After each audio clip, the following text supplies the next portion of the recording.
If you're just tuning in, this is a new SEC podcast. Welcome. This is episode 7. I'm Randall Ledet Jr. I'm Hunter Ziesman. And this week, we're going to talk about week 3. It was a fun one. So many themes. You call it the week of the backup. We saw ranked on ranked matchups with Missouri and BC. Texas, we have a new number 1 in the AP.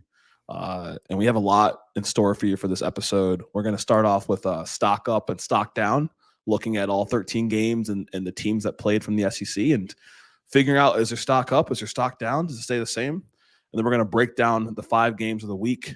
And so we're excited to just talk about our Saturday. Hunter and I we probably talked 2-3 times. We're trying to get the right configuration of the TV. So Hunter, man, talk to me about your Saturday.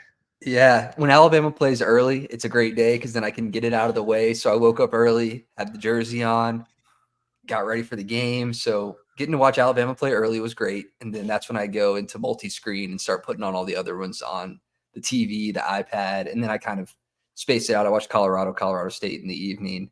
Yeah. But it was a good Saturday. It centered around Alabama for the most part, though.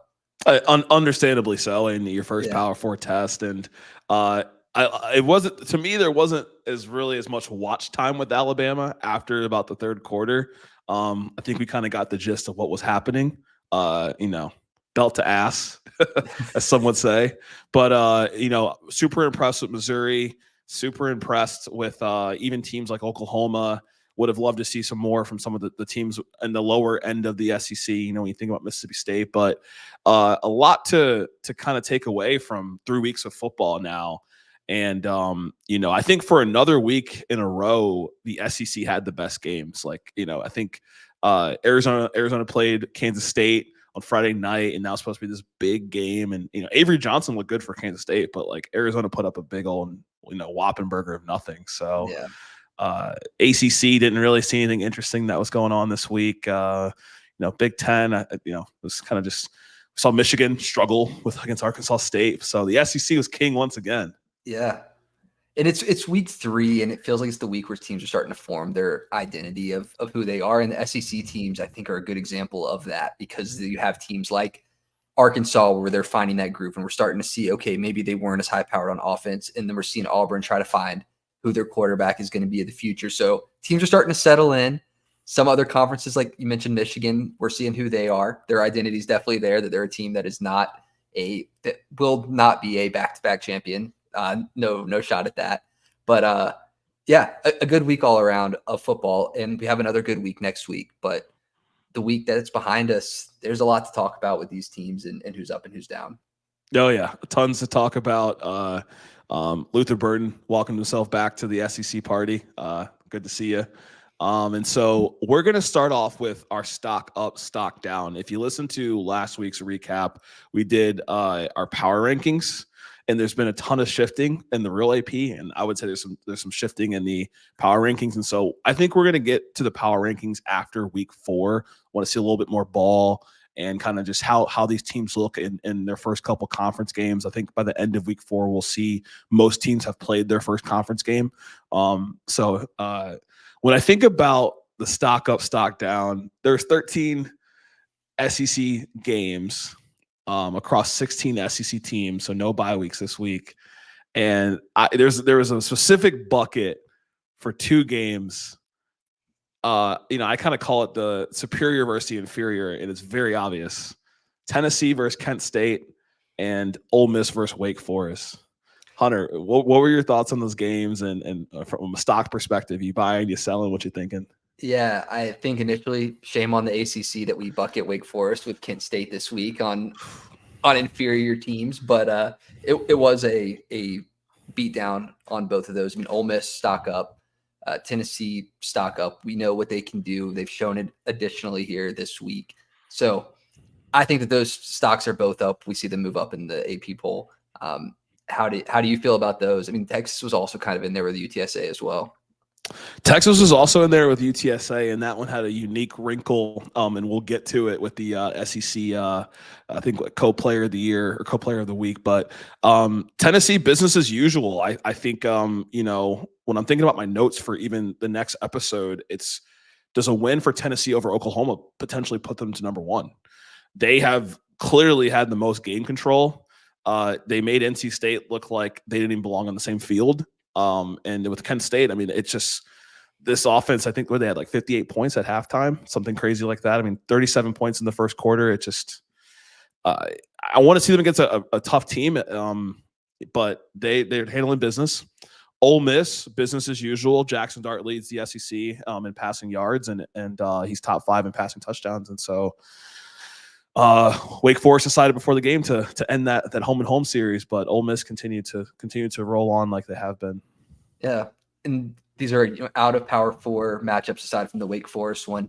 On the other side of those ones that maybe went down, and Mississippi State played Toledo. When we were doing our preview last week, we mentioned them in a little bit that this wasn't going to be an easy game for them at all, and that Toledo had a pretty good shot here. And we saw a horrible performance from Mississippi State. Stock down for me. How are you feeling about Mississippi State? Yeah, stock is way down. If it wasn't for as anemic, I think, as Florida has looked, Mississippi State could be very well at the end. And they're still kind of competing for that last spot. It feels like forever ago since they played Eastern Kentucky or EKU, and that defense. I mean, it can't stop anything. Chapin's top 5 in terms of yards in the SEC for passing, but if the defense can't stop, a group of 5 MAC team, I don't know how they're going to fare in conference. Yeah, they had struggles stopping them. You mentioned Florida there. We can talk more about them in depth. I can't go without it. We talked about them at the beginning. Alabama, stock up. I don't mean to shift gears, but we've been talking for 2 weeks. A lot of doubt in Alabama from the O-line play. We got to finally see the full O-line together, see Alabama moving up. They finally get a Power 4 test. I know some people are still doubting, but Alabama, stock up. They're kind of sitting at the same in the AP poll. They're at the 4 spot, but I like them. Yeah. Stock's got to be way up for Alabama. 42 points, could have been 45. Jalen Milroe, dog. He's got 14 touchdowns in a year. He's second in the SEC in rushing touchdowns. And so we have a full breakdown coming up for them, but really impressed by that performance. And, people can say what they want to say about TVD, but, there's teams that in this conference who have not played legitimate competition. Cough, Ole Miss. Yeah. So this to me shows a lot going to Camp Randall. So their stock's definitely up. You talked about Texas versus UTSA, and I got hype, man. This Arch Manning guy, he's got a little bit of juice to him. I don't know if it's because he was raised in New Orleans or whatnot, but he's slime. He's throwing up signs, and he came in 5 touchdowns. He's got some wheels. He's got some wheels on him. 53 yards in the ground. You saw that little scamper, quick shift. He runs like a Manning, but he's got speed like Cooper. Yeah. He showed out. I mean, there's questions now, and does he? He'll probably play next week, and then what do they do from there? Quinn Ewers still a Heisman, top tier in the Heisman hopeful list. So they have some questions there, but good for Arch to get in there and make it happen against UTSA. Yeah, I think if you put me at quarterback with those receivers, I could get a touchdown. I'm not saying I'm winning the game, but it's like, is it a Wingo game? Is it a Matt Golden game? Is it an Isaiah Bond game? What am I feeling today? I don't know. Take your pick. Take your pick. Yeah. One team that's kind of in the middle where it could go either way, Kentucky. Is Kentucky up or down? They performed great against Georgia. They didn't do well offensively. The defense is great. To me, I think Kentucky is trending up after that. How are you feeling about Kentucky? Yeah, I don't know how anyone could not say they're trending up after that performance. The defense, Deion Walker, impressive game, 4 tackles, shutting down Carson Beck to his lowest yard total in his whole career as a starting quarterback. Super impressive. You go into the 4th of the lead. We know where the question mark is. It's obvious, but Kentucky stock is definitely up. Way to rebound and perform coming off of that 31-6 game in week 2. Yeah. I mean, eight straight quarters, no touchdown isn't great. It's not ideal. But they did well. Stock going up for both of us, right? We have Georgia though. To me, stock is down. You play against Kentucky. Although it's a road game, it's a night game. It's the first SEC test. The offense underperforms. We see the lowest Georgia offensive output we've seen in 4 years since they played Clemson in their season opener. or 3 years. Mm. And to me, the stock isn't trending up. Either they had the slow start with Clemson, they had the slow start here. I think down. How are you feeling? Yeah, I'm gonna put Georgia in their own unique category because they do unique things. I'm gonna say the stock didn't raise. I'll put it down 2 points. It's way too early to sell it. Yeah. I think it's gonna be a tough week in practice over these next 2 weeks, and it's they don't deserve fully getting positives, right? Like you play a game like this, you add these pieces at running back, and are supposed to make plays in the portal. Like I need to see more from Colby Young. You know, where were you this game? That credits to the Kentucky defense from locking them down, but I think that performance happened 2 weeks too late. If you play that way against Clemson, people probably don't think much about it. But if you're playing that way against Kentucky, where that's a middle of the road SEC school, now I'm wondering, are you really a championship contender? So I'm gonna take them from a 96 to a 94. Stock still up, but it's a little questionable. It's questionable. That covers kind of the top 5 SEC contenders or top 4, and then sitting right on the outside is Missouri, who they hadn't given up a point yet on defense going into this week.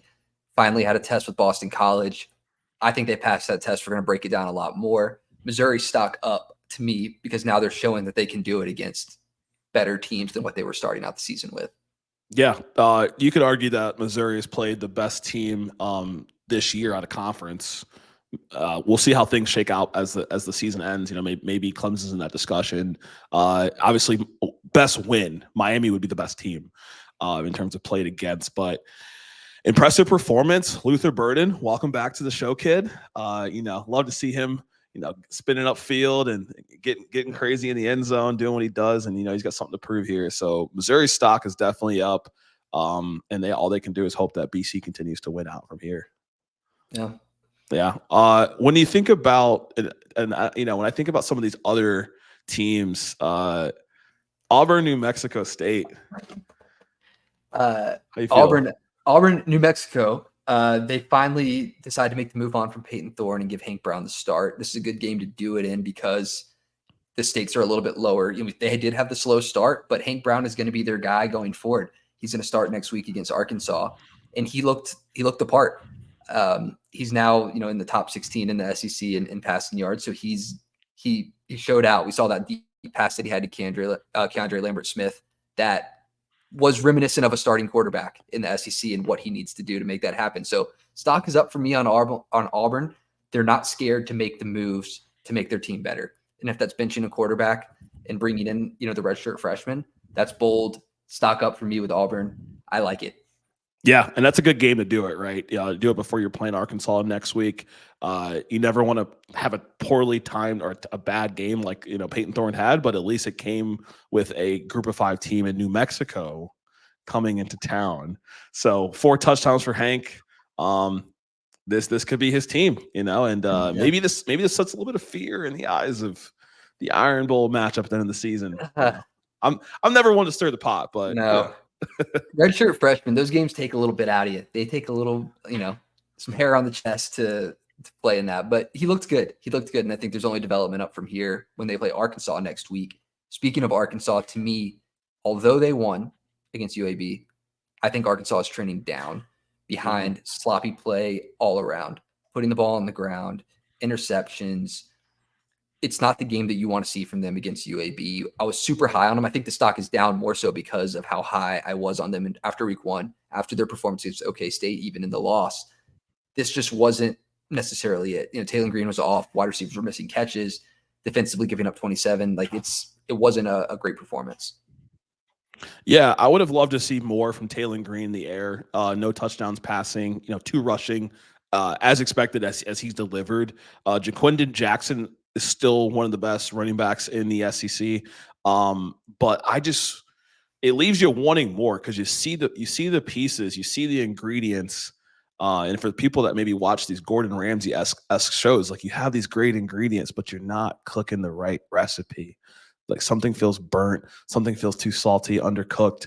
But so for me, Arkansas stock is down as well. It could go up, but I feel like we've kind of given them a little bit of leeway here these last couple of weeks. Like we've been saying, like, "Oh, I want to see it." Okay, I see it. this was the game to show me you had it, and you won. But I would have wanted to see more. If the SEC is going to claim to be this top conference, we can't have UAB putting up 27 on you. No, We can't have UAB locking you down where you can't get a passing touchdown. no. And you said ingredients. If the ingredients are good and the meal turns out bad, the head chef isn't cooking, and that's Sam Pittman. I think that's the problem. They're coming into a 7-game SEC stretch, 4 of them ranked. They need to tighten up. So I hope to see that from Arkansas. Right now, down. You mentioned Quinton Jackson, another former Arkansas running back that's now at South Carolina. And Raheem Rocket Sanders is playing lights out. I think South Carolina, even though they lost, stock up big time. They deserve to win that game. I'm not going to blame anything on the refs, but they showed that they could do it. They had the quarterback injury there down the stretch. I like South Carolina. I think that they're only improving.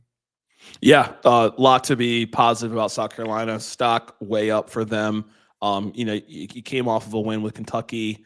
Raheem Sanders, absolute dominant performance, over 100 yards. And if Lenore Sellers doesn't go out in that game, completely different game as well. I mean, he was absolutely slashing through, that LSU defense. And so a lot to be optimistic about. And Lenore says, I think he's only a sophomore. So hopefully he can come back and do what he was doing and keep it going upwards.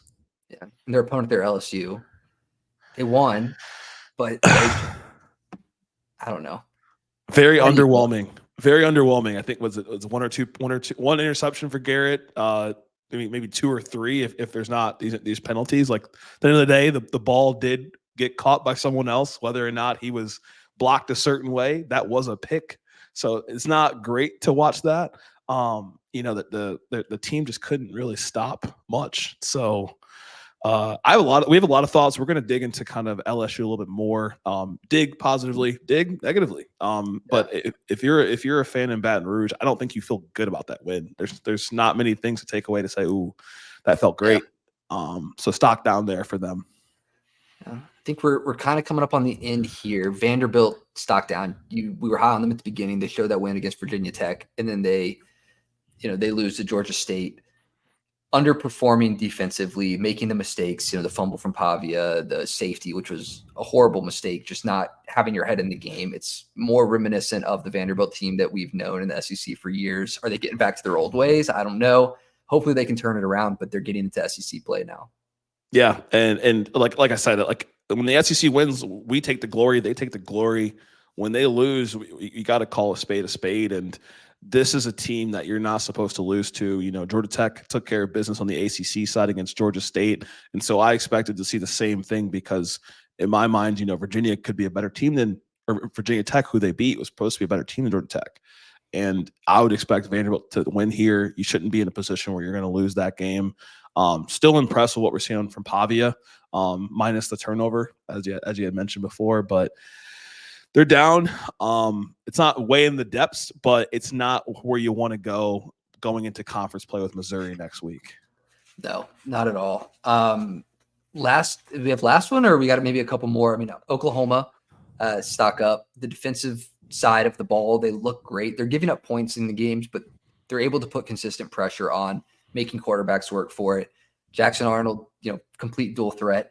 Almost 100 yards on the ground and 2 touchdowns. They're getting him going because they didn't have the right running back play early on in the year. They're trying to find that rhythm still. This was a great game against Tulane, 34-19. So I like Oklahoma. Yeah, I really did like Oklahoma there, and it was close with Tulane. Tulane is 2 years removed from a Cotton Bowl win against USC, and this could be the year of the Group of 5, but less about Tulane. Props to Oklahoma for scheduling a tough-ish out of conference. Houston, Power 4, Tulane, good Group of 5, Temple, respectable Group of 5 conference opponent, right? But for this game, like you said, Jackson Arnold had a 24-yard scamper. You got to see more on the running back side for Oklahoma, and they're taking care of business. Like it's a very like clean 3-0. There's some close parts of the game, but it never fully feels like they're out of control of the game. Maybe outside of that Houston game at the end. Yeah. So stock up. I'm riding with Jackson Arnold. Stock way up. All right. And did we hit A&M in Florida? We hit Florida a little bit, stock Yeah, down. I yeah. mean, A&M, I'd say stock up. They are starting to find a little bit of rhythm. They did it behind Marcel Reed. I don't think that was the entirety of the story of the week. The O-line played better. The D-line played better. We'll talk more about this game in depth, but stock up. They're putting the pieces together, and it's looking more like what we expected from A&M coming into the year. Yeah, and they needed it, right? Yeah, they what do they say? A Chrysler 300 looks like a Phantom until a Phantom pulls up, and Texas is that Phantom. First year in the conference, number one in the conference in terms of the rankings, and A&M, big brother, little brother. I don't know, but the stock's up. Yeah. It's a very volatile stock, but I think if you ride with Marcel Reed at the helm, I think you look to be in a better spot. I think if right now, if you're in the area around the quarterback, we could touch on what we do with that on the next segment. Yeah. We can talk lastly about Florida. I know you mentioned them in passing. Florida at the bottom, probably as far as the stock goes. They are the most beatable looking team in the SEC. Not one unit was really firing on all cylinders at any game this year. Bottom, stock down. Yeah, their stock's crashed. It might be time for someone else to buy that stock, or maybe a buyout. I don't know. So that was probably the least impressive performance out of all of the teams in the conference this week, in my opinion. You could make a case for Mississippi State. You could make a case for Vanderbilt, but Florida didn't. I have not seen them play one good quarter of football in the 12 quarters that we've watched them play. No. And I can't say that about the other teams in the conference. I've seen some decently competitive football from them. Yeah, might be time for some changes in Gainesville. We'll see. I mean, that wraps it up for stock up, stock down. Any last thoughts there? I think it's a good balance of ones that are up and down. Truly. Yeah, not great balance. Loved what I saw from the top five within the conference outside of Georgia. In terms of stock down, I think there's some clear windows of improvement, and the teams that made the jump that are outside the top five in terms of Auburn, in terms of SC, and in terms of Kentucky would be in that bucket that you had last week, where it's like, can they put it all together? And you're starting to see some of the pieces get put together, whether it's in a win or a loss, to have those stocks go up. With the next segment, I think we should start with the game that was the first game of the day for the SEC. And of course, there was Alabama and Wisconsin, but the game that was closer was LSU versus SC. When you watch that game, there's 79,000 in attendance in Columbia, game days there. What did you kind of leave with your thoughts feeling wise? Yeah, I felt like South Carolina had it the whole game. Like they were the ones in control of the game. LSU fighting back. But you can only control what you control. South Carolina, you can be mad about the refs. You can be mad about the 2 picks getting called back. The horse collar and then the blindside block. But I think South Carolina looked good. I think that LSU right now is not necessarily a good team at all. They won the game, but I don't think that they really won the game when it came down to the actual football being played. Like they didn't do what they needed to do to win the game. It just so happened to work out in their favor. Yeah.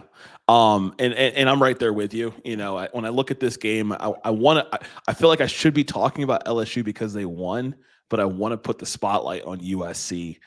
That running game is so impressive. Raheem Sanders is in that RB1 conversation. They average 5.9 yards a carry against a defense that's still bottom in the SEC right now, but they're usually on average giving up about, we'll say, they gave up 219 in 2 games. They gave up 243 rushing yards in 1 game to South Carolina. That has to improve, and it says more about South Carolina's upside with the running game with Lenore Sellers and with Raheem Sanders and what they're able to do. What I'd like to see improvement on when it comes to for South Carolina was their third down performance, right? 3 of 12 on third down. Those were situations where it took away momentum and it gave it back to LSU, who has enough weapons where they can make plays. On the LSU side offensively, not the most impressive performance by the SEC passing touchdown leader in Garrett Nussmeier right now. He had 2 touchdowns, but he had 1 pick, could have had 3 potentially. Kyron Lacey had 1 touchdown, but SC was able to slow him down to only 62 yards and a couple receptions. And so it left me with the question of, this is a win, but does Brian Kelly deserve more respect? Like he does find a way to win these games, but I don't know. To me, no, I don't think so. Because you are the head coach of this team, and then in the press conference after the game, he wants to talk about they're struggling because they have 2 first-year coordinators, and like take some of that ownership because your team was not ready to necessarily play ball.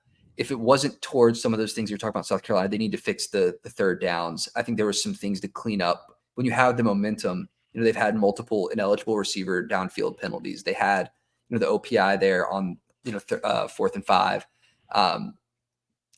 The fumble from Ashford on the 12-yard line. So there's those things that South Carolina needs to clean up. So LSU, you weren't really in the position to win the game. South Carolina kind of lost the game.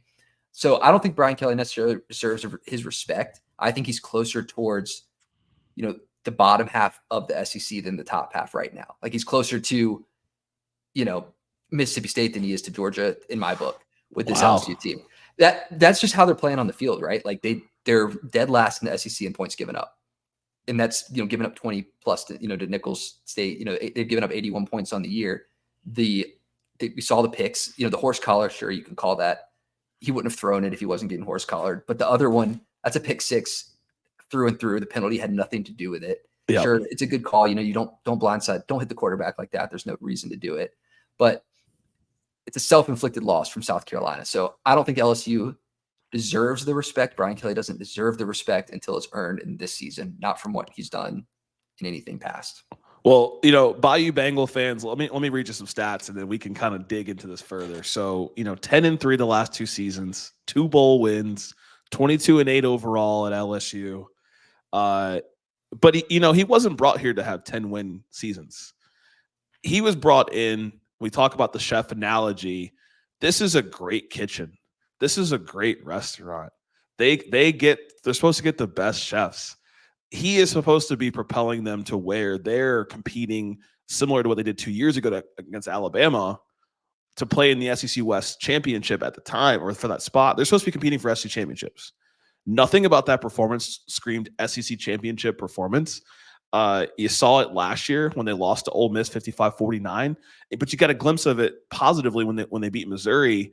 But you're not expecting him to be beating the lower top tier of the SEC or the mid to lower tier of the SEC like this. You want them to be in these games dominantly winning when you have guys like Kyron Lacey, when South Carolina for the 3rd straight game has turned the ball over once again, right? Like giving you chances to win. And then on top of just the pandering of my family, yeah. He's not a local guy. So if you're not going to win convincingly and you're going to place the blame on your coordinators that you ultimately played a role in bringing in, we need to see more on the field. And I put less on the players. I put more on Brian Kelly. So I think he deserves respect, but respect is earned when you beat the top tier teams. And LSU is accustomed to beating top tier teams in a very convincing manner. And no shade to South Carolina, but they're not in that class now as of yet. And they really left the stadium, William Bryce, with a gift, in my opinion. And looking at LSU's schedule, there's the opportunity for them to make the playoffs. They don't play the hardest schedule in the SEC. Yeah, they have Ole Miss, they have Alabama and Oklahoma. But aside from that, they're playing Florida, they're playing Vanderbilt. So you need to be taking games like this and you need to be winning convincingly. I'll say positives. There are some positives for LSU. I don't want it to be only, talk down on LSU season, although I will say Alabama's game in Death Valley in week 11 is starting to feel a little bit less scary. It's starting to feel like, any other week. But maybe I'm not speaking too soon. Talk your junk. Yeah, positives for LSU. You lose John Emery early in the year, before the season starts. That's a huge hit, and we haven't really seen them up to this point be able to establish the running game. Caden Durham only had 1 carry coming into this week, almost had 100 yards. So they're starting to figure that out, and South Carolina's run defense is solid. So they were able to get that on that South Carolina defense. So be happy about that. Be happy about the grit and the comeback from your team. You can only play the guy in front of you. They did get forced to fumble there in their own red zone to lead to a score. So you do have positives there from this LSU team. Although I just need to see it. I need to see it put together. UCLA next week, who is an inferior opponent, how they should be to LSU, but now I'm not looking at it so convincingly. Right. And this LSU team is still dangerous. You talked about Caden Durham. Props to the freshman from Oklahoma City. Getting in there, 2 touchdowns. You said almost 100 yards. He had 96. That was what was needed because we didn't really see much from Xavier Brown. But, in LSU running back room fashion, it was great to see Caden step up as a freshman and put up those yards against a really tough SC defense, a tough passing defense.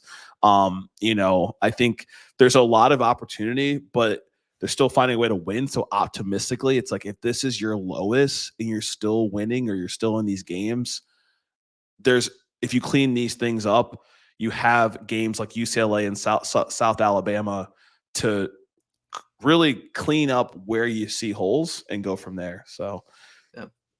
So Akron for South Carolina next week, and UCLA for LSU. Hopefully, both wins for these two teams, and they'll get back on track. LSU coming off of a close win here, and then South Carolina coming off of that tough loss at home. So good game though.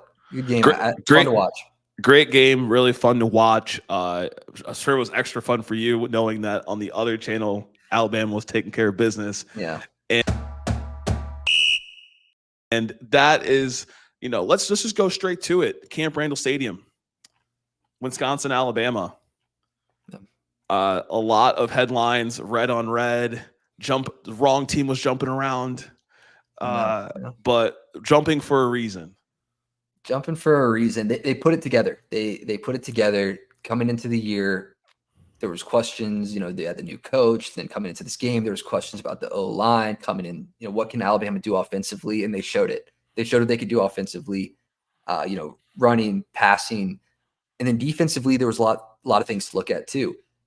Unfortunate that Tyler Van Dyke couldn't finish the game or really play after that first drive because it wasn't a true test on Alabama's defense. There was a lot of plays that I can bring up in a minute that I felt like Alabama's defense didn't play to the potential that they had. It had Tyler Van Dyke or a more apt quarterback been in play for Wisconsin, they would have taken advantage of it. But all in all, it's moving the needle in the right direction. I was pumped for it. 21 points, like you said, in the first half. Love to see it. Yeah, a lot of positives to take from the game, right? We have been pretty critical of Alabama. We know where Hunter stands, and where I stand, but I think we've been very critical of Alabama, and I think it's rightfully so. I hate injuries. I want to make that very clear. I feel so bad for Tyler Van Dyke. If there's a medical redshirt opportunity, I hope he can take advantage of it. Because they would have given Alabama their best quarterback tests. Bynum Brown was pretty solid for USF, and TJ Finley's respectable in his own right. And so I think those two quarterbacks were probably better than the player that was being fielded for Wisconsin. But Alabama, come on, we got 5 touchdowns for Jalen Milroe. Yeah. Roll Tide. He accounted for 5 of the 6 touchdowns. You got guys you could point to at every position. You got Jam Williams. He's averaging 9.1 yards a carry. Third straight week of a touchdown. Ryan Williams. I think we all get he's 17 now, but he is really impressive. 78 yards. He had a touchdown as well. That one ball in the corner. I think I can't remember exactly who it went to, but it was a perfect pass from Milroe. Even the penalties, it's like if you had this progress report, you met with your manager last week and they said, hey, improve this, improve this, improve this. 4 penalties in the game. They were averaging 10 before that. They had 4 penalties in the game. This game, there was no crumbs left behind. They ate. We can touch on the defense. I'll let you go there. Yeah, well, you mentioned the improvements. 3 sacks on Milroe last week, only 1 on him this week. Ty Simpson had 1 on him later. So the offensive line improved as a whole. Parker Brailford's crushing it. Good to see Caden Proctor back. Defensively, there was improvement overall on just being able to swarm the ball. We've still seen some mishaps, and from Kane Womack's press conferences, he's seen it as well. So far, Alabama's played 100 snaps in man coverage. In those 100 snaps, they've given up 2 completions for 24 yards. So they're trusting their DBs, they're trusting their safeties to man up and give the rest of the defense an opportunity to go to get home, get a sack, or play the rush and get tackles for loss. The only issue there is now for 3 weeks in a row, we've seen multiple opportunities where a guy is running solo down the field and the quarterback just misses him. That's 5 touchdowns now that I've seen that could have been there if a quarterback would have just hit his guy in stride. And those are coming from man coverage. So the guys need to play tighter, because when we play Carson Beck in 2 weeks, he's going to be able to make those passes. You don't want to see that. But again, it's giving the Alabama team an opportunity to get to the quarterback. They had so much pressure on the Wisconsin quarterback. Shout out to LT Overton, coming from Texas A&M, crushed it. I mean, a huge hit there in the early in the game. And we're going to see that from this Alabama team. It's going to feel more like years past, where they have that pressure that they're getting on quarterbacks. It's coming at the stake of the DBs playing 1v1 and trying to stay with their guy. So hopefully they can do it. Throw some different looks in there for Georgia. I think we'll see a shift in the playbook a little bit for them defensively, but I love to see it from Alabama. Yeah, definitely a good defensive performance, and shout out to the Jimbo Fisher recruiting class, blessing you guys with LT Overton here. On the defensive side, I'm gonna bring it down. I'm bringing it down to earth just a little bit, and I think that we always look for opportunities for improvement. And so, where we did see some challenges was in the run game. Alabama right now is averaging, I think, about 133 yards a game from the run side, puts them 12th in the SEC. And they gave about 149 in this game. So Ches Maluzzi had 66 and Cade Yakimelli at 39 yards, including other rushers in the game. So still have to be impressed with no rushing touchdowns given up. Like, if you have to find something to work on, focus on, you're going to face much tougher running backs, especially with Trevor Etienne coming up here in 2 weeks, in week 4, week 4, week 5. But that's just an area of focus. But I mean, this, fumble recovery from, Q Robinson and just great overall defensive performance. And so there's not really too much to pick at from this game. This is an SEC podcast. I'm not going to harp on Wisconsin, but, I think that, hopefully for them, they can do well in conference play. And it was just the wrong day and the wrong time at Camp Randall Stadium. And a lot of jumping around with the wrong team in red. Yeah, no, it's the worst they've been beat there. And I think it was 16 years. So it's a bad day in Wisconsin. Going forward, on offense, good separation from the wide receivers, good running. We've seen more designed quarterback runs. Not going to harp on it more. We'll definitely talk about it when Georgia comes to Tuscaloosa, and we'll break it down more there. But a good day for Alabama, good things to build on going into the bye week, and a lot of good film to watch. The next game we want to cover here is Georgia versus Kentucky. This was one of the main 7 to 8 p.m. Eastern nightcaps, and I thought this was going to be a phone game. If I'm not lying to you, I had it on, but I was like, I'm going to flip between this and Colorado, and maybe give some of the other conferences some love. This was probably the scariest night at Kroger Field that Georgia's had in a long time.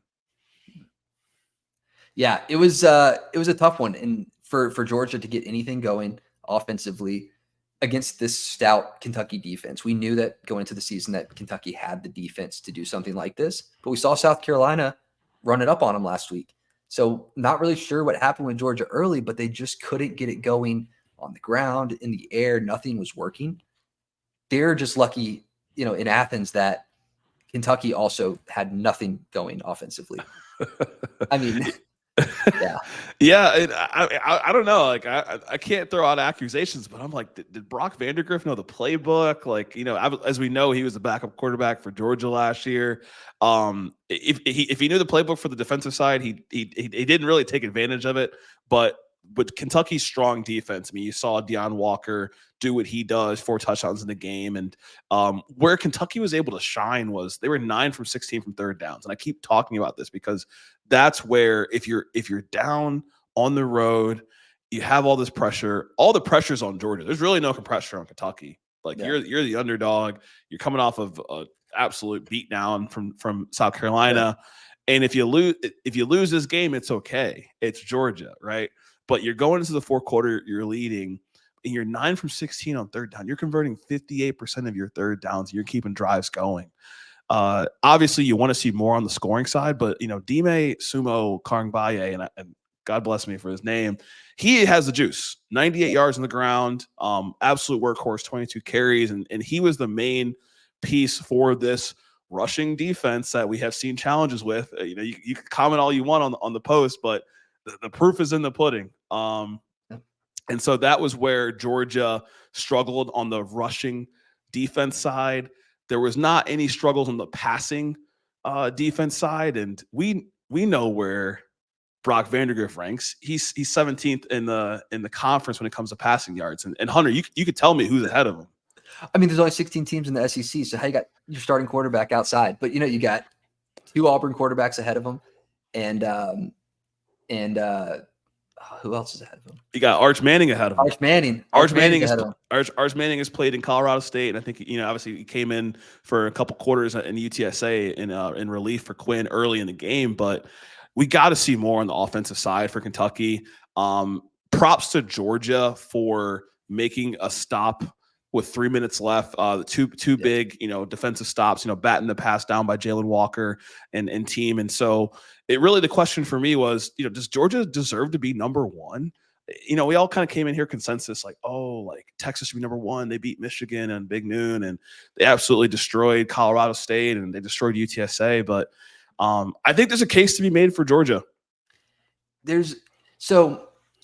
Are they the number one team in the country? If you're only looking at this year and you're not looking at years past where they came into this year as the number one seed, I don't think that they are looking stronger than Texas.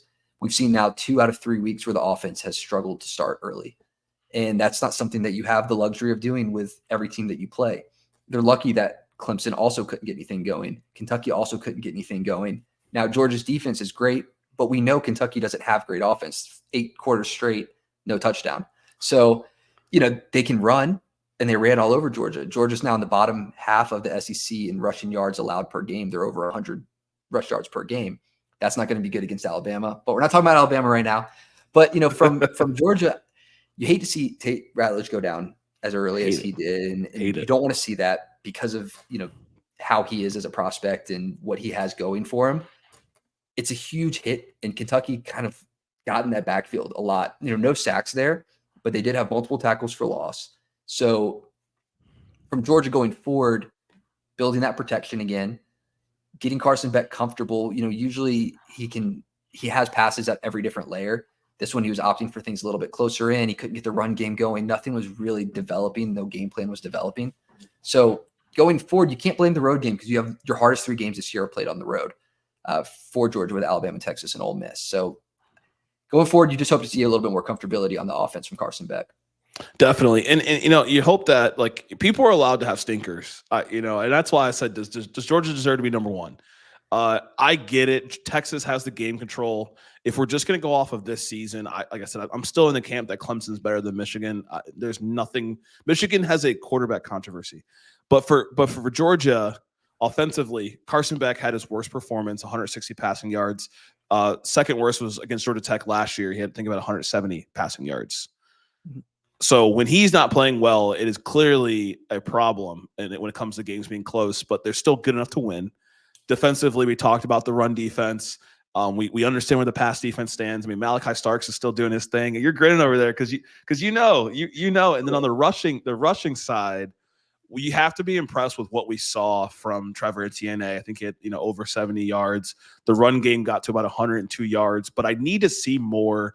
And I might have mentioned it earlier from Colby Young and the rest of the receiving cast, right? Colby Young had 5 touchdowns last year for Miami. They brought him in here to kind of be the second or third wide receiver. We understand what happened with Ra Thomas, and Dominic Lovett's been leading the team in terms of receiving, him and Oscar Delp, but there's not this big play guy. And that's where if the run game's not hitting where it needs to be hitting, you had those explosive plays in the past. And so I think a case can be made. I think it could be 1A, 1B, but I do have Texas as 1, but I also think that teams are able to have a pass when they win 28 straight conference games, and they've probably lost, less than 5 games over the last couple of years. They tend to lose to Alabama, but no, I mean, they had the boys in stripes out there playing for them too. I don't like to blame refs for anything, but Georgia ripped off Jabari Wilcox's helmet, and then Kentucky got the face mask call for it. So there's a couple things in there that were questionable for the game. Can't play the shoulda, coulda, woulda, but they'll bounce back. I don't think that this game is indicative of what Georgia is or will be this year. But like I said, they do have Alabama, they do have Ole Miss, they do have Texas. If they want to be number one again, they'll have plenty of opportunities to prove it. Their next game with a win in Tuscaloosa on the road would give them that number one back, in my opinion. On the other side of the ball, like Kentucky, they did come to play defensively for sure. And then in the running game, they came to play as well, getting over 170 yards on the ground. So what they couldn't do is they couldn't get any offense going. And it's frustrating to see. And I don't want to keep harping on it, but they have weapons. You know, there was on that last play before they had to punt, Barian Brown is running free for a play to put him in the end zone, and then the ball gets batted. What do you think? What's that? Carson Beck would do anything for a Barian Brown on his team right now. Right. Well, it's like the weapons are there. He's open. They're getting the separation, and then he's just not completing the passes. So, only 3 completions last week. This week, a little bit better, but there has to be some sort of game planning around the lack of protection. Butch Hadman there, the OC, needs to figure out how to get these guys involved early, quick slants, quick passes. It's not Brock Vandegrift's fault necessarily. I don't think you go with anyone else because he has that. Georgia lived in the backfield there. Kentucky only stayed in this game because of yards after contact and being able to break those tackles. We saw, Sumo Kongbaye break a ton of tackles and get those additional yards. Without that, Kentucky would have been down and out because they had multiple deep field goals that kept them in this game.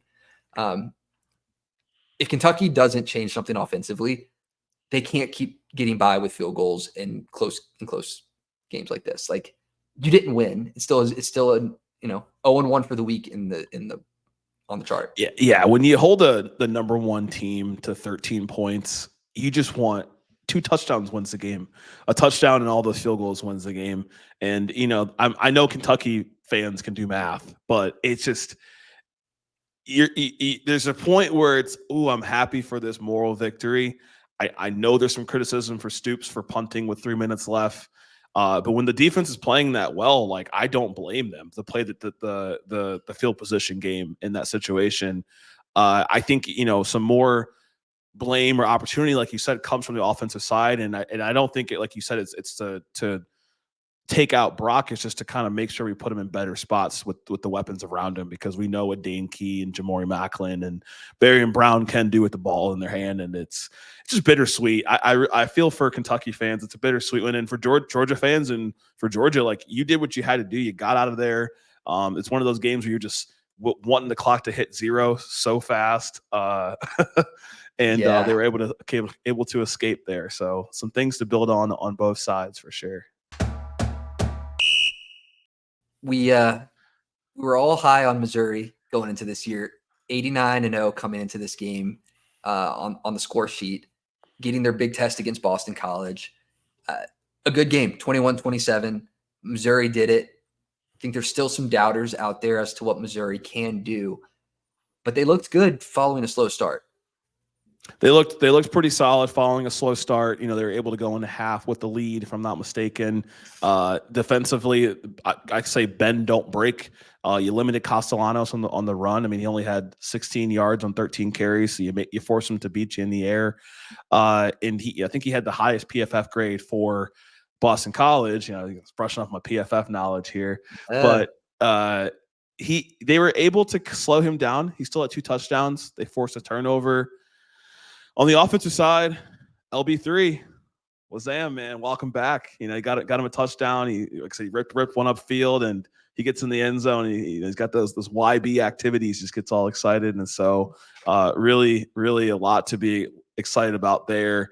If I was to grade this performance, like, did Missouri pass the test? I'm going to give them a B+. I'm going to give them an 89. All right. I'm going to give them a B. I'm going to give them a B minus, maybe. I'd say they passed the test. Again, it's this trend of teams. If you start slow, you're trying to play against the momentum and getting yourself back in the game. It's so hard to do when you're on the road. They had the luxury of being at home, but you're playing from behind, and that's never a fun position to be in. So Boston College is a great team. Bill O'Brien's a great coach. He's done a lot there. We talked about it in the preview, established a new identity for this team using Castellanos as that dual threat quarterback. What Missouri was really good at doing defensively was limiting that run. Boston College as a whole, only 1.9 yards on the ground per carry for 49 yards. So they shut that down, but there were some questions on the DBs. couple of huge plays came out. There wasn't a lot of play recognition and awareness, and I think that's going to be their biggest thing going forward. They were scoreless coming into this week, and then their first big test from an offense, they gave up some chunk plays, had a couple more guys running free that got missed. Their safety was targeted 4 times, gave up 4 receptions for 96 yards. That's not a good day for him, even though he's flying all over the field getting tackles. I don't think that the DBs are at that trustworthy spot yet defensively. Giving up 20 points isn't bad, but if the run game was going, it could have been worse, and they could have had a hard time getting back into it. Offensively, I think that they look great. Yeah, no, and I think the defense it's what's going to matter in the SEC. The offense, we said this in the preview episode before the season started. We're not worried about Missouri's offense. No. Brady Cook had 2 touchdowns. I think it's very underrated what he does on the ground. He finds a way to score in the red zone on the ground, and he had a passing touchdown in the air. And when you got guys like Luther Burden who can put up 117 yards on 6 catches and get one seam and just kind of take off, it's the offense is fine. Nate Noel is like a little scat back, just takes off. It's very explosive and paired alongside Marcus Carroll, the Georgia State transfer. They got a good run game going, so we see what's going on there. Noel was over 100 yards. It's that defensive side. Like you said, the big plays. I remember this play when I'm watching the game, and it's like there's just a completely busted coverage. All the DBs are running behind this one guy trying to play catch up, and they make this big play for a touchdown. They being Boston College. And I can't help but think, what if that was Auburn? Like Auburn's got, to me, better athletes than BC does. And I don't know if Auburn's in their schedule, but they're going to play teams like Alabama in the next couple of weeks that have better athletes than BC. And so the question that I had asked myself or asked you as well on our last episode, the power rankings, is does Alabama winning over Wisconsin put them in that championship tier? And does Missouri winning over BC put them in the championship tier? I can say that confidently for Alabama. I can't say that confidently for Missouri, but I have a lot of respect for this win because I have a lot of respect for BC. But I need to see more to say they're in that championship tier, not just in the playoff lock discussion where they were in your tier and in my previous power rankings. Yeah, I think that they are there from it. Like a schedule aside, I think that they're close. I think that they're right there. Teams like Texas and like Alabama are going to be able to exploit those lapses in defensive coverage, and you're not going to be able to score as consistently from behind. Teams don't really come back against those high caliber teams because they're able to continue to build on the momentum that they've developed throughout the beginning of the game. That's what top tier teams do. They play 4 complete quarters. So that aside, I think that they're right there. Schedule counting, I think 100% that they can be a championship team. They don't play the hardest schedule. They do play Alabama. They play Oklahoma. These are teams that you can score on, but they do have the big play ability. We saw Jackson Arnold play great for Oklahoma this week and the dual threat capabilities that he has.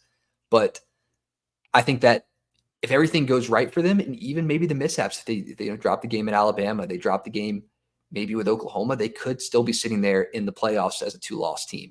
So yeah. I think that they are. I mean, do you think they're a championship caliber?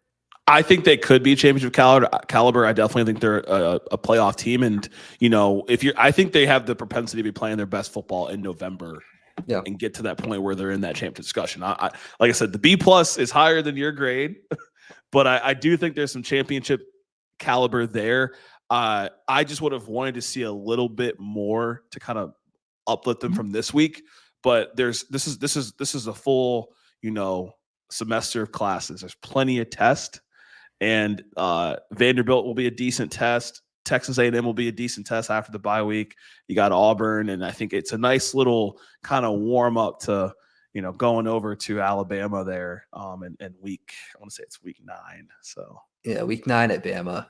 Shoot, if I would have got B- is still a good grade. If I would have got B-, I would have been pumped through college if that's what I was getting. I would be thrilled with that. We need to see that transcript now.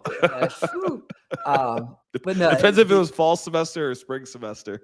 either in both. No, it's there's room for them to improve. I know one of the big questions that people have had is like they had this deep ball last year that doesn't seem to have returned yet, but we're seeing huge rack capability from Luther Burden, Theo Weiss being able to turn the ball upfield. So they're firing on all cylinders, but there's still things that we know is in the briefcase, in the chamber that they can pull out. If they can develop that deep ball again, not saying that they need to be successful, but there's still tricks up the sleeve that I think we'll see coming into, week 8, week 9, Auburn, Alabama. Yeah, need to see more on that offensive side. I put in my conclusion notes. Only 10 points in the score in the second half, so that's it's 2 scores, a field goal, a touchdown, and I'm sure they had more than 2 drives. I'd like to see more there from a full game perspective. But when you do enough to win, you hold your opponent. Nothing but respect. The only team that played a ranked opponent this week too, as well in the SEC. Yeah. Potential ACC championship team, as how things are trending today. Who knows? That would be a good resume builder for Missouri down the stretch.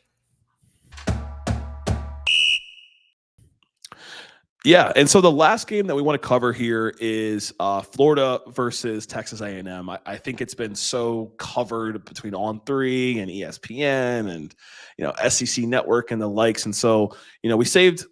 Some could say the best for last. Some could say the worst for last.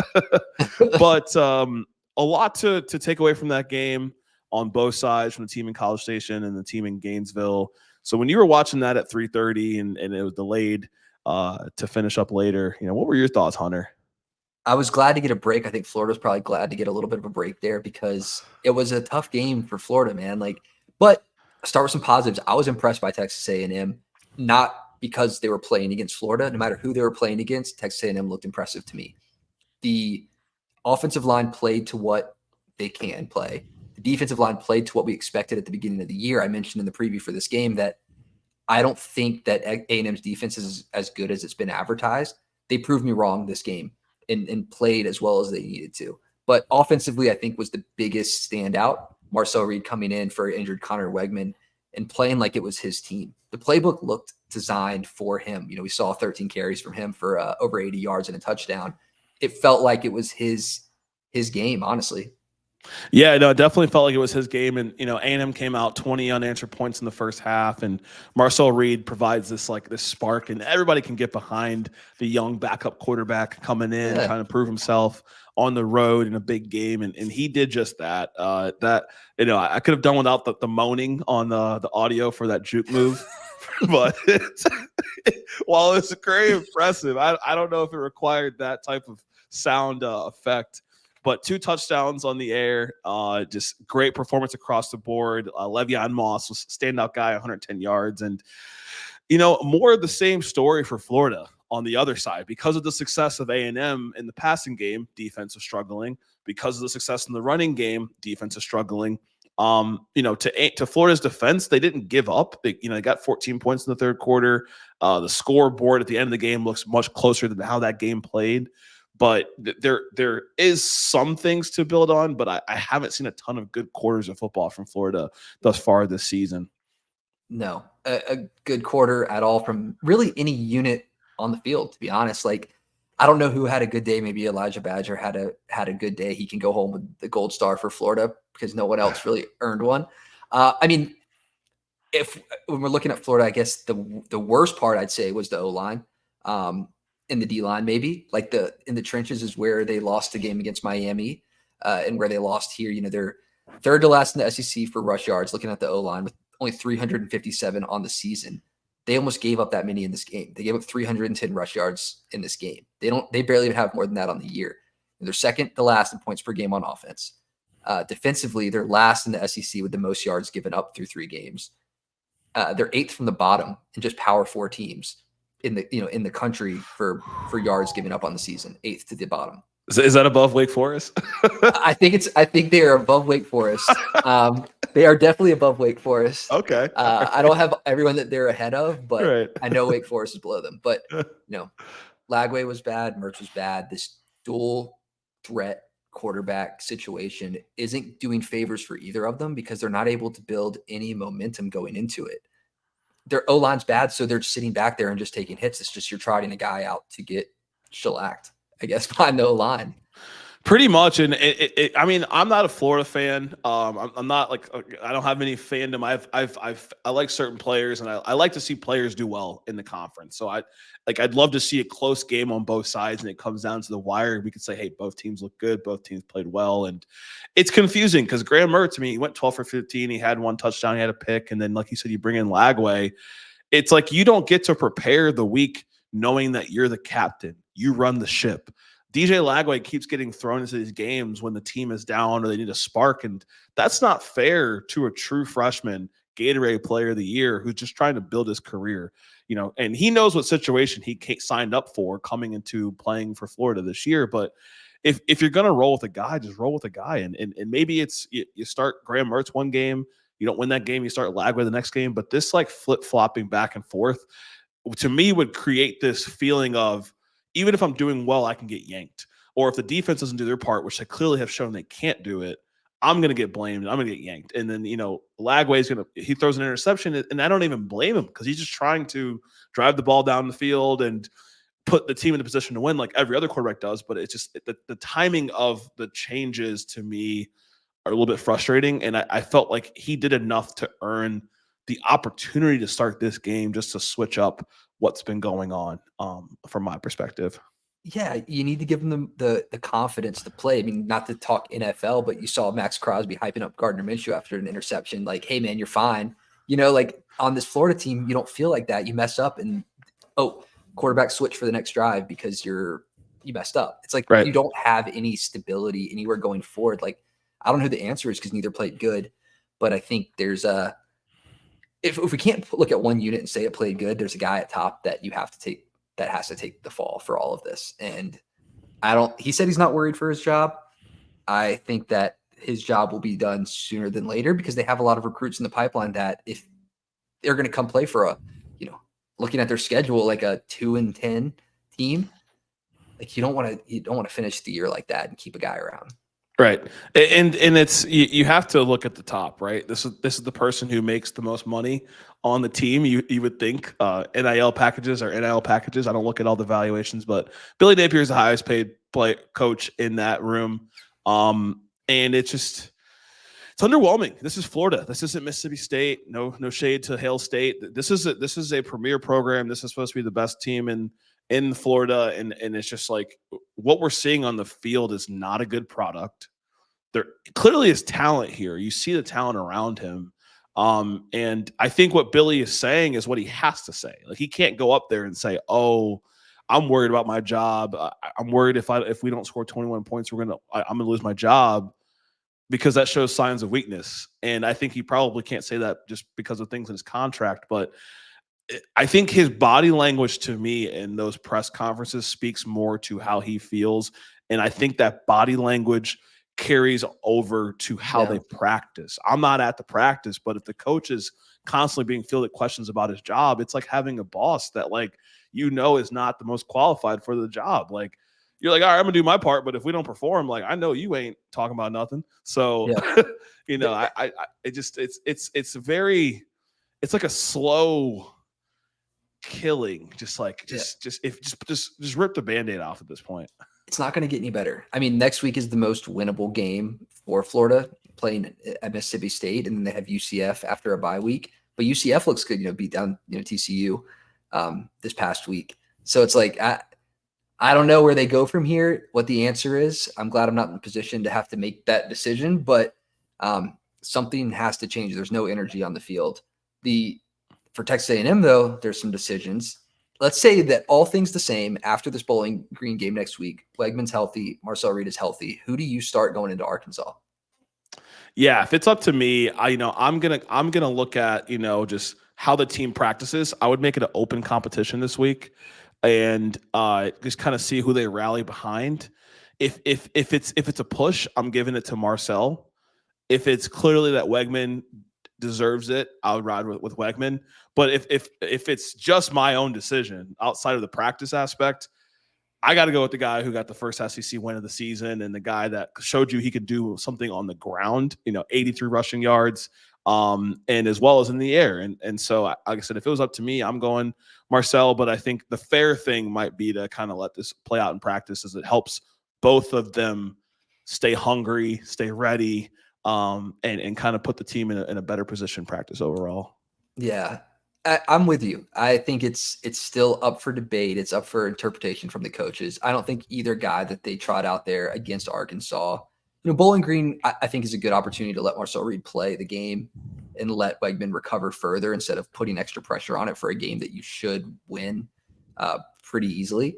I don't want to say easily. Bowling Green, fine, but when it comes to Arkansas week, I think it's up to whichever quarterback has earned it more at that point. It's hard to look at one game versus another because the rest of the team's play was worse in that opener with Notre Dame. They brought it together for this Florida game, so it's hard to compare apples and oranges there. But I think that there's a positive. It's a better situation. Florida's in this position, like which guy's going to go out there and play isn't going to play worse. Texas A&M is maybe in a position looking forward where they're like, okay, we have two guys who we know can play ball. Yeah, and to Connor Wegman's defense, he was in an AP level class playing Notre Dame, and I think Marcel was in a level 2 class playing Florida from a defensive perspective, just given the stats. Yeah. So I listen, I'm very impressed. I understand riding with him, but I also maybe I have a little bit of empathy with what Wegman had to face week 1 and what I believe Notre Dame's defense to be. So okay, any keys for Florida going forward aside from the coaching and sticking with a quarterback? For me, it's cleaning up penalties. They let a couple drives extend because of penalties. They did it with Miami. They did it this week. I think if you can clean that up, the rest of the things maybe will fall in place. Yeah, I think it's two things, and I'm kind of hitting on the points that you had mentioned. But number one is establish the run game. I mean, you mentioned that they are a little bit over 300 yards this season on the rushing side. So if you can establish a run game and establish control of the clock, that allows you to control more of the game to put you in a better position to win. The second one is the penalty side, like you said. If you listened to our episode last week, penalties are not a skill thing. That's a discipline thing. So just do the right things, hold the hands inside when you're blocking, obviously, make sure you're not jumping on false starts, no jumping in terms of encroachment, just do the right things. And that is a nice booster to hopefully produce better football. On the offensive side, like I said, I think it's the run game is the big one. And, keep the ball in the team that's wearing blue and white. Turn the ball over a little bit less. I think they've turned the ball over every game besides Samford. So less turnovers. It's one thing if your offense can't score, which is not fully the case for Florida. It's the turnovers. It's the threes and outs and whatnot. So those are a couple areas that I would focus on for Florida going into this game or going into the rest of the season. Defensively, that's a whole different beast. Yeah, there's too much that you can do in 1 week. It's funny. I saw Kalen DeBoer say this. Tyler Booker mentioned DeBoer has this thing. It's TNT takes no talent. You have to be good at the things that take no talent. Jumping off sides, keeping your hands in the box. Like it takes no talent, so you have to be good at it.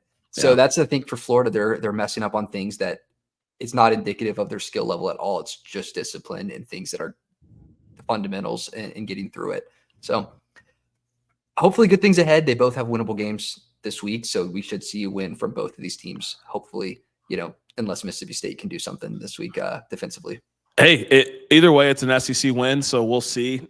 We know where Mississippi State stands on the defensive side, and we shall see. We'll see for Florida, and congratulations to Mike Elko, second win in the Mike Elko head coaching era, first SEC win for him as a head coach. So more props to him. I'm always going to lead on the positive side. So happy for Mike. Definitely. Looking ahead to week 4 next week, we're wrapping up here. It's going to be another week of College Game Day, 4th straight of the season. College Game Day following an SEC game with Tennessee and Oklahoma. Excited for that one. We have Auburn and Arkansas that we'll be breaking down, Florida, Mississippi State, and plenty more. So, as we wrap up this one, hopefully catch you in the next one. Yeah, it should be a fun one next episode. Hope to catch y'all out there, and thanks for tuning in.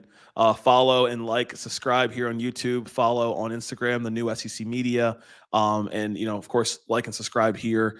If you have any comments or anything you want to let off your chest, I know we went in with some teams here and we showed some love to some teams, and so we would love to continue to have this be interactive, and maybe one day we'll do a mailbag and take questions from fans. But please follow, like, subscribe, comment, and thank you for tuning in.